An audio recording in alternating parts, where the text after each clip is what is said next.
स्वागत है आपका। आप देख रहे हैं इंटर न्यूज हरियाणा। मैं हूं आपके साथ प्रीति सिंह। बुलेटिन की शुरुआत बड़ी खबर के साथ। केंद्रीय मंत्री गजेंद्र सिंह शेखावत कोरोना पॉजिटिव। इस वक्त की बड़ी और अहम जानकारी आप तक पहुंचा रहे हैं। गजेंद्र सिंह शेखावत ने ट्वीट करके इस बात की जानकारी दी है, अस्पताल में भर्ती हो रहा हूं। गजेंद्र सिंह शेखावत ने कहा है, और संपर्क में आने वाले खुद को आइसोलेट करें, तो संपर्क में आने वाले अपना टेस्ट कराएं। गजेंद्र सिंह शेखावत ने कहा। इस वक्त की बड़ी और अहम जानकारी हम आप तक पहुंचा रहे हैं। कोरोना पॉजिटिव पाए गए हैं तो संपर्क में आने वाले अपना टेस्ट कराएं, आइसोलेट करें खुद को। तो केंद्रीय मंत्री गजेंद्र सिंह शेखावत कोरोना पॉजिटिव। इस वक्त की बड़ी और अहम जानकारी आप तक पहुंचा रहे हैं। और आपको बता दें कि इससे पहले जब एसवाइएल की बैठक ली गई थी और सीधे तौर पर हमने देखा था, यहां पर मुख्यमंत्री के साथ वो मौजूद थे और साथ ही मीडिया से भी रूबरू हुए थे, लेकिन अब जो उनकी रिपोर्ट है वो कोरोना पॉजिटिव आई है।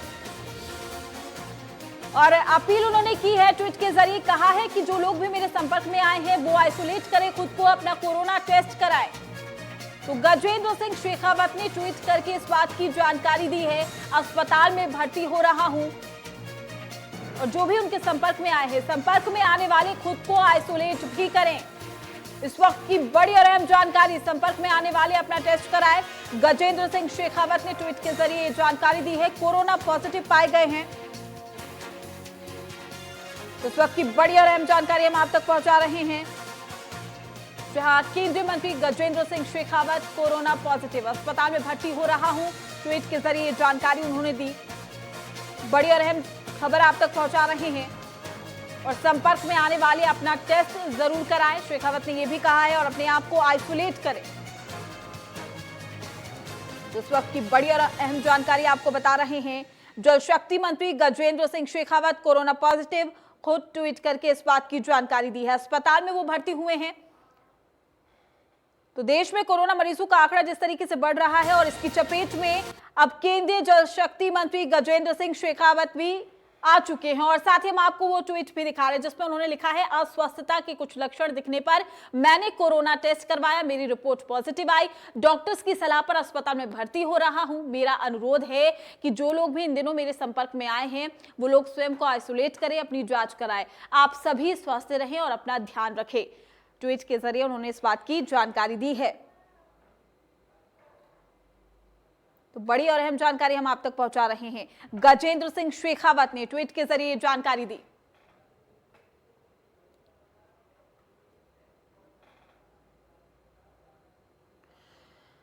तो आपको बता दें कि कोरोना पॉजिटिव आए हैं, ट्वीट के जरिए जानकारी दी है। हाल ही में जिस तरीके से एसवाइएल को लेकर जो बैठक हुई थी उसमें मीडिया से भी रूबरू हुए थे और सीएम मनोहर लाल के साथ भी नजर आए थे।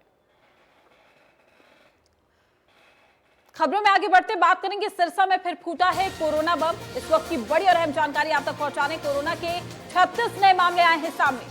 तो सिरसा में अब तक 866 लोग हुए हैं संक्रमित।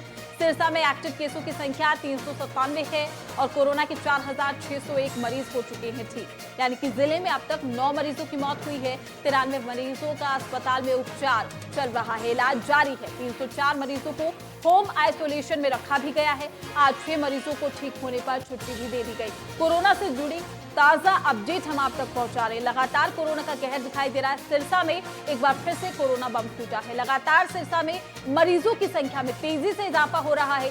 जिले में अब तक 9 मरीजों की मौत हो चुकी है। 93 मरीजों का अस्पताल में इलाज जारी है। हालांकि रिकवरी रेट की बात की जाए तो पहले से प्रदेश का रिकवरी रेट बेहतर हुआ है, लेकिन सिरसा की अगर हम बात करें तो सिरसा में कहीं ना कहीं अभी भी स्थिति गंभीर बनी हुई है, चिंताजनक बनी हुई है। लगातार कोरोना मरीजों की संख्या में तेजी से इजाफा हो रहा है। सिरसा में एक बार फिर से कोरोना बम फूटा है। जिले में अब तक 9 मरीजों की मौत हो चुकी है। कुछ मरीज ठीक होकर अपने घर भी लौटे हैं। 93 मरीज का अस्पताल में इलाज भी जारी है। तो लगातार आंकड़ों में तेजी से इजाफा। 304 मरीजों को होम आइसोलेशन में भी रखा गया है।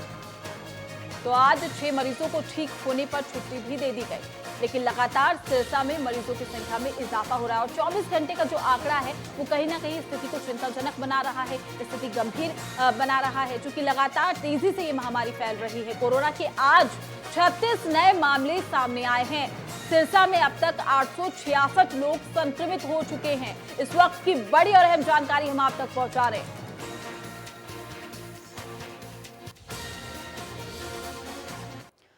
वहीं यमुनानगर में वर्ल्ड मॉस्किटो डे के अवसर पर जागरूकता कार्यक्रम का आयोजन किया गया, जिसमें सीएमओ ने बताया है कि रेनी सीजन में जहां जहां पानी इकट्ठा होता है वहां मच्छर का लार्वा पनपता है और इससे डेंगू समेत कई अन्य बीमारियां होती है। उन्होंने कहा कि कोरोना वायरस और डेंगू वायरस अगर एक व्यक्ति में मौजूद हो तो जानलेवा हो सकता है। इसी जानकारी को किस तरह सभी तक पहुंचाएं, इसलिए आज वर्ल्ड मॉस्किटो डे मनाया जा रहा है, ताकि ज्यादा से ज्यादा लोग जो है वो जागरूक हो सके, उनको पता लगे कि अगर एक ही बीमारी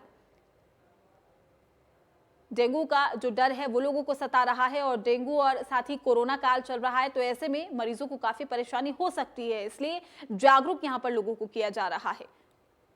तो कोरोना महामारी के बीच में डेंगू का जो डर है वो भी दिखाई दे रहा है। रेनी सीजन चल रहा है और ऐसे में डेंगू का जो लार्वा है वो पनपता है। खबरों में आगे बढ़ेंगे, बात करेंगे अंबाला में गृह मंत्री अनिल विज ने आज शहीद स्मारक का दौरा किया। इस दौरान उन्होंने शहीद स्मारक निर्माण कार्य का जायजा भी लिया। आपको बता दें 1857 क्रांति के शहीदों की याद में अंबाला कैंट में शहीद स्मारक का निर्माण कराया जा रहा है। तो अनिल विज ने निरीक्षण किया। वहीं अंबाला में प्राइवेट स्कूल एसोसिएशन और शिक्षा विभाग आमने सामने आ गए हैं। दरअसल हाईकोर्ट के आदेश का हवाला देकर ट्यूशन फीस के अतिरिक्त अन्य चार्जेस की मांग कर रहे स्कूलों ने अब एनुअल फीस के लिए अभिभावकों को मैसेज भेजने शुरू कर दिए हैं। वहीं शिक्षा विभाग की माने तो स्कूल सिर्फ ट्यूशन फीस लेने की हकदार है। दरअसल अंबाला में कुछ निजी स्कूलों ने हाईकोर्ट के आदेशों का हवाला देकर अभिभावकों से एनुअल चार्जेस की मांग की जाने लगी थी, जिसका अभिभावक पुरजोर विरोध भी कर रहे हैं। लेकिन स्कूल का यह दावा है कि पंजाब हरियाणा हाईकोर्ट ने निजी स्कूलों को सभी तरह के चार्जेस वसूलने की इजाजत दे दी है, जिसके बाद ही अभिभावकों को ट्यूशन फीस के अतिरिक्त एनुअल फीस जमा कराने की मांग की जा रही है। निजी स्कूलों की माने तो शायद शिक्षा विभाग कोर्ट के आदेशों से अवगत नहीं है, उन्होंने जिले में आदेश नहीं भेजे, जिसकी वजह से विवाद खड़ा हो रहा है। निजी स्कूलों ने यह कहा है कि वो जल्द ही शिक्षा विभाग के अधिकारियों को इस संबंध में पत्र भी लिखेंगे।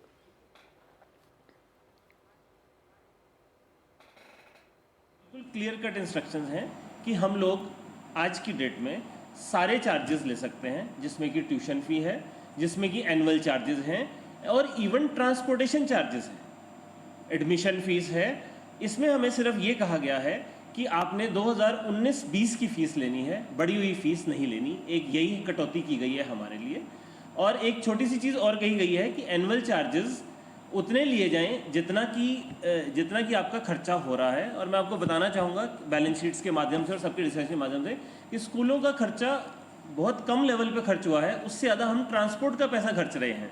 और उस ट्रांसपोर्ट के पैसे को अभी हम सब स्कूलों की मीटिंग में हम लोगों ने होल्ड किया हुआ है। हम नहीं चाहते ये पैसा पेरेंट्स से लिया जाए, लेकिन अगर हमारी खर्चों में कटौती हुई या हमारे को वो हुआ तो हमें उस चीज़ के लिए भी आगे आने वाले टाइम में फैसला लेना पड़ेगा। देखिए, सरकार के जो आदेश हैं वो बड़े स्पष्ट हैं। अभी तक जो आदेश हैं हमारे पास वो ये हैं कि जो भी प्राइवेट स्कूल हैं वो बच्चों से मंथली ट्यूशन फ़ी चार्ज कर सकते हैं, और वही लेटर हमने सभी बीओस को भेजा हुआ है अनुपालना के लिए। इसके बाद से हमारे पास कोई और नए आदेश नहीं है, और प्राइवेट स्कूलों को जो है इन्हीं आदेशों की अनुपालना करनी चाहिए। उनको बच्चों से अभी मंथली ट्यूशन फ़ी ही लेनी चाहिए।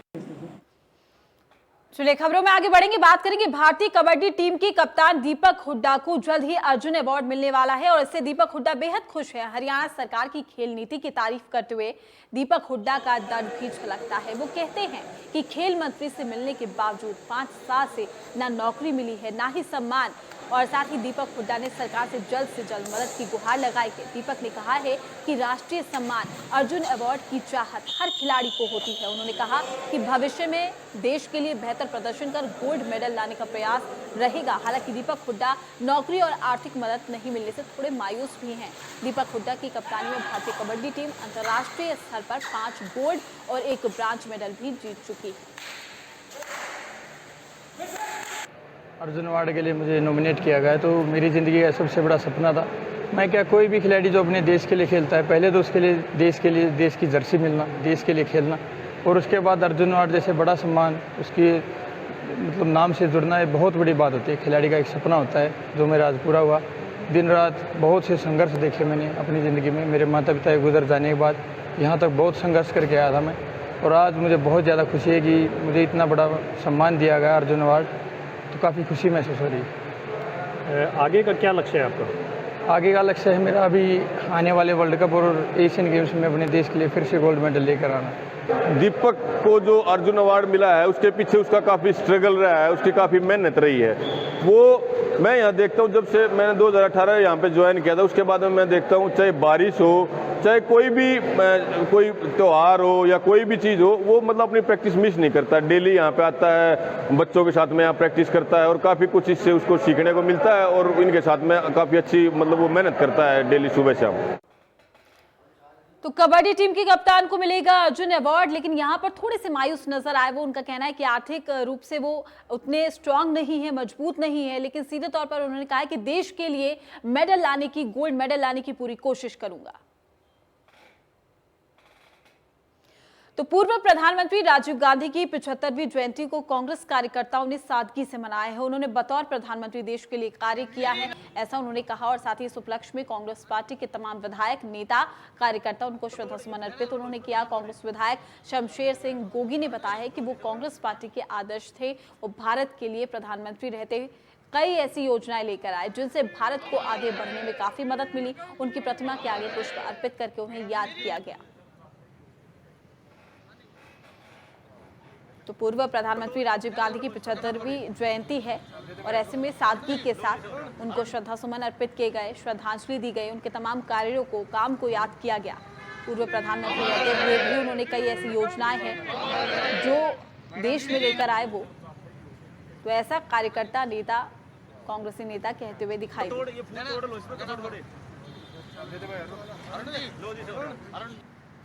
तो उनकी प्रतिमा पर पुष्प अर्पित किए, श्रद्धा सुमन अर्पित किए। कोरोना काल है, इसमें बेहद ही सादगी के साथ उनको श्रद्धांजलि दी गई।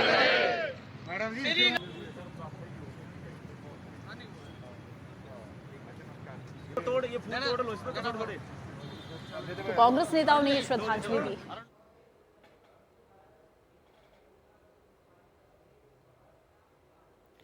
वहीं करनाल के काचबा गांव में रहने वाले 35 साल के व्यक्ति की सड़क हादसे में बुरी तरीके से घायल होने के बाद इलाज के दौरान अस्पताल में मौत हो गई। दरअसल काचबा गांव का रहने वाला रिंकू बाइक पर सवार होकर किसी घरेलू काम से करनाल आया हुआ था। वापस अपने घर लौटते समय तेज रफ्तार इनोवा कार ने माल रोड पर उसे बुरी तरह से कुचल दिया। हादसे में बाइक सवार व्यक्ति बुरी तरह से घायल हो गया।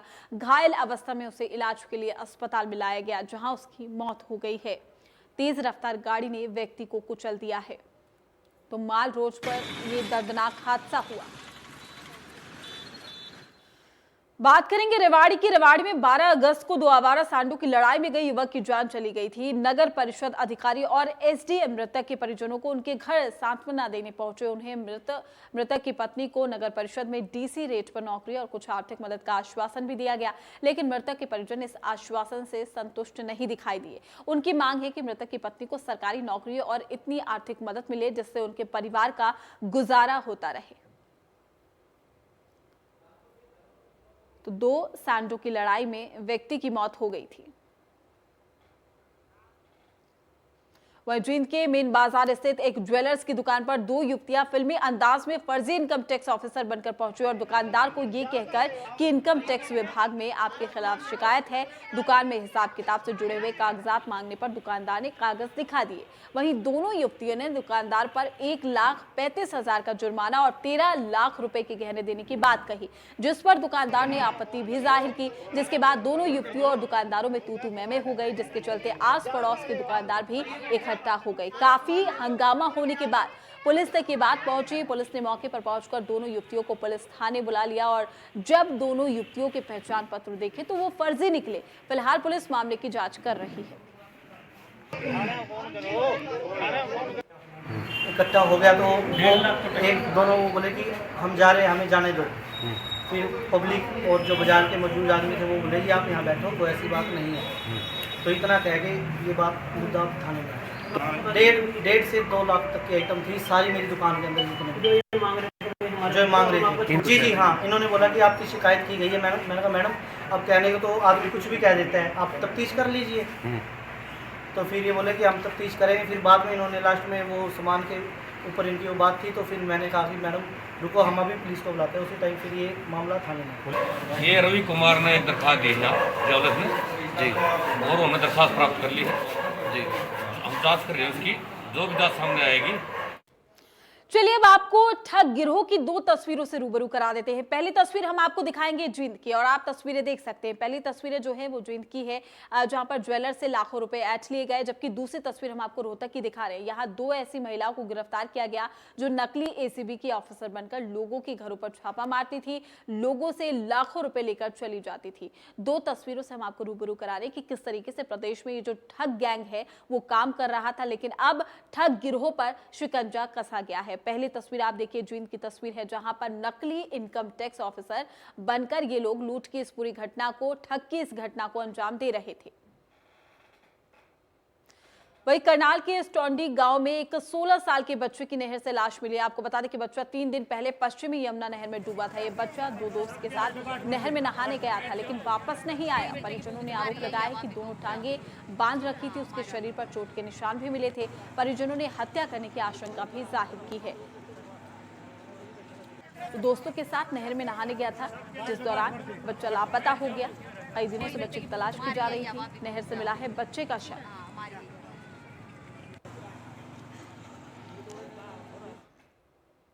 चलिए अब बात करेंगे दिल्ली एनसीआर में बारिश का दौर लगातार जारी है। लगातार दूसरे दिन हुई बारिश से मौसम सुहाना हो गया। तेज हवाओं के साथ बरसात ने उमस को छूमंतर कर दिया, लेकिन जगह जगह जल भराव से लोगों को परेशानी भी उठानी पड़ी। बुधवार सुबह से शुरू हुई बारिश आज सुबह भी जारी है। बारिश के चलते आसमान से सूरज गायब हो गया और दिन में ही अंधेरा छा गया है। न्यूनतम तापमान 26 डिग्री सेल्सियस रहने का अंदाजा भी है।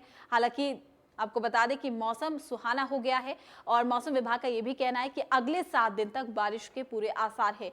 कभी कम तो कभी ज्यादा बारिश होती रहेगी। तो मौसम विभाग ने भी चेतावनी दे दी है, आने वाले 7 दिनों तक बारिश लगातार जारी रह सकती है। हालांकि झमाझम बारिश से मौसम ने करवट ले ली है और गर्मी से राहत मिली है, लेकिन दूसरी ओर बारिश आफत बनकर भी सामने आई है। 3 तस्वीरें हम आपको दिखा रहे हैं आफत की बारिश की। पलवल की तस्वीर आप देखिए, लोग यहाँ पर नाव का सहारा ले रहे हैं, सड़कों का ये आलम है, आप देख सकते हैं। और दूसरी तस्वीर सिरसा की है, यहाँ भी जलभराव की जो समस्या है वो देखने को मिली है। फरीदाबाद की हम आपको तस्वीरों से रूबरू करा देते हैं। फरीदाबाद में भी जल भराव की स्थिति देखने को मिली। फरीदाबाद में जो जाम है सुबह के वक्त वो भी देखने को मिला।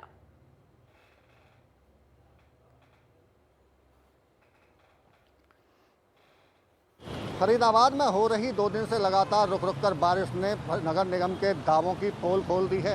हर जगह हर सेक्टर कॉलोनियों में जल भराव की स्थिति बनी हुई है और बरसाती पानी आप मैं अगर दिखाऊं, देखिए ये नेशनल हाईवे है फरीदाबाद का, जहां ये लगातार पानी से आपको गाड़ियों को निकलते हुए आप साफ तौर से देख सकते हैं। और आप जो देख रहे हैं ये सामने ये तस्वीरें फरीदाबाद के अंदर NIT शहर को में एंट्री करने वाली जगह है, बाटा फ्लाईओवर, और यहाँ से आप साफ तौर से इसके वाटर लॉगिंग को आप साफ तौर से देख सकते हैं कि किस तरह के हालात यहाँ बने हुए हैं। और ये हाईवे की जो तस्वीरें, यहाँ से जो वाहन हैं वो रेंग रेंग कर चल रहे हैं, क्योंकि पानी काफ़ी भरा हुआ है। लगातार जिस तरह से हम बारिश की बात कर रहे हैं, तो नगर निगम की तरफ से, अधिकारियों की तरफ से आए साल दावे किए जाते हैं कि इस बार वाटर लॉगिंग नहीं होगी कहीं भी, और तमाम तरह के जो नालों की साफ़ सफाई है वो कर ली गई है। लेकिन वो कहीं ना कहीं इस पानी में जो दावे हैं अधिकारियों के वो धुलते हुए आप साफ तौर से देख सकते हैं। और देखिए मैं एक तस्वीर और आपको हाईवे के साथ साथ दिखा देता हूँ कि यहाँ पानी की निकासी के लिए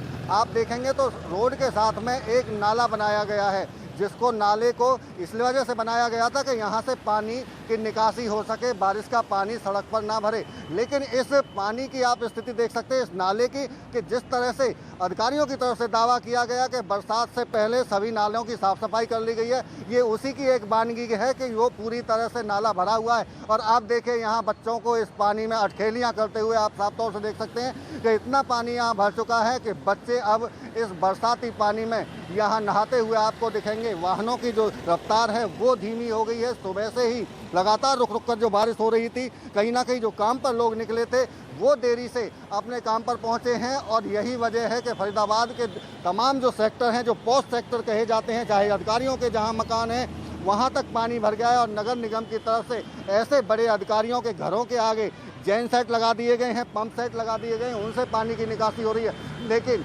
उनका पानी तो वहाँ से सड़कों से साफ कर दिया जाएगा, हटा दिया जाएगा। लेकिन उन आम लोगों का क्या, जो लगातार इस बरसाती पानी में निकल रहे हैं और अपने काम धंधों के लिए जा रहे हैं, और लेकिन रास्ते में इस पानी में सड़कों पर फंसे खड़े हुए दिखाई देते हैं। फरीदाबाद से देवेंद्र कौशिक, इंडिया न्यूज़। चलिए अब नजर डालते हैं अब तक की हेडलाइंस पर। प्रस्तुत करता है हेम पुष्पा। इम्यूनिटी बढ़ाए, स्वस्थ बनाए, महिलाओं की नंबर 1 आयुर्वेदिक औषधि व टॉनिक।